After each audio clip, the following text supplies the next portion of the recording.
Maharashtra today 24 news सत्य परिस्थितीचा सविस्तर आढावा। सेल्फी पॉइंट निबंध स्पर्धा। ग्राहकांना सांगितलं जात आहे जीव किती आहे महत्त्वाचा। महावितरण फक्त वीज बिल वसुली करत नाही तर त्यांच्या सुरक्षेची पण घेते हमी।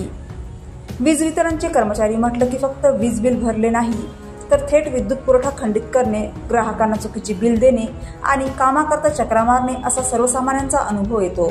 मात्र सध्या राज्यामध्ये 1 जून ते 6 जून पर्यंत विद्युत सुरक्षा सप्ताहाच्या माध्यमातून ग्राहकांना त्यांच्याकडे असलेले विद्युत उपकरणे आणि विद्युत धक्क्यापासून स्वतःला कसा बचाव करायचा याकरता विविध माध्यमातून त्यांना धडे दिले जात आहे असे म्हणायला हरकत नाही। बुलढाणा जिल्ह्यातील खामगाव येथे आज कार्यकारी अभियंता वीरेंद्र जसमतिया व त्यांचे कर्मचारी सहकारी टीमच्या माध्यमातून खामगाव बसस्थानक, गर्दीचे ठिकाण, कार्यालय, शाळा, महाविद्यालय येथे जनजागृती करत व तेथे निबंध स्पर्धा, चित्रकला स्पर्धा, वक्तृत्वाच्या माध्यमातून सुरक्षा सप्ताह राबविला जात आहे।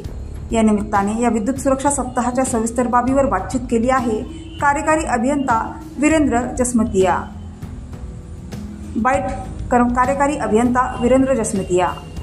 या उपक्रमात सहभागी झालेले स्थानिक नागरिक, विद्यार्थी, महिला यांनी देखील मोठ्या उत्साहाने या संकल्पनेत आपला सहभाग नोंदवला। बाईट आयुषी सराफ निबंध स्पर्धेत सहभागी झालेली विद्यार्थिनी।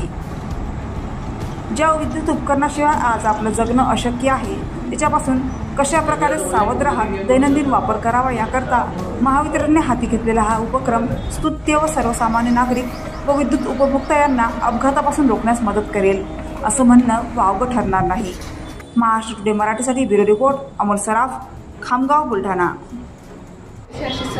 आणि मी इथे सध्या नॅशनल शाळेमध्ये आलेली आहे। आमच्या गावात खामगावमध्ये विद्युत सुरक्षा सप्ताह जो आहे तो राबवला जात आहे आणि याच इथे निबंध आणि चित्रकला स्पर्धेचं आयोजन करण्यात आले आहे। तर मी इथे निबंध स्पर्धेत भाग घेण्यासाठी आले होते आणि मी माझं निबंध लिहिलेला आहे। मी इंग्लिशमध्ये लिहिलं ॲक्च्युली इलेक्ट्रिकल सेफ्टी, कारण जे पण विद्युत काय म्हणतो आपण ॲप्लिकेशन सप्लाईज म्हणू शकतो, इलेक्ट्रिकल सप्लाईज जे पण आपण हाताळतो त्यासाठी आपल्याला काय गाईडलाईन्स, काय रूल्स, काय रेग्युलेशन्स फॉलो करायला पाहिजे ज्यामुळे जीवितहानी होऊ नये या पद्धतीने आपल्या इथे निबंध लिहिलेला आपण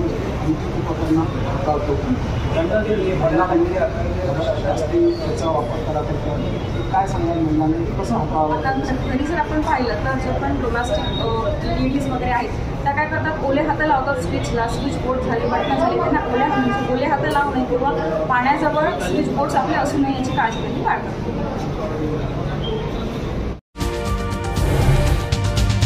आजच महाराष्ट्र टुडे 24 न्यूजला सबस्क्राईब करा आणि सत्य परिस्थितीचा सविस्तर आढावा पहा।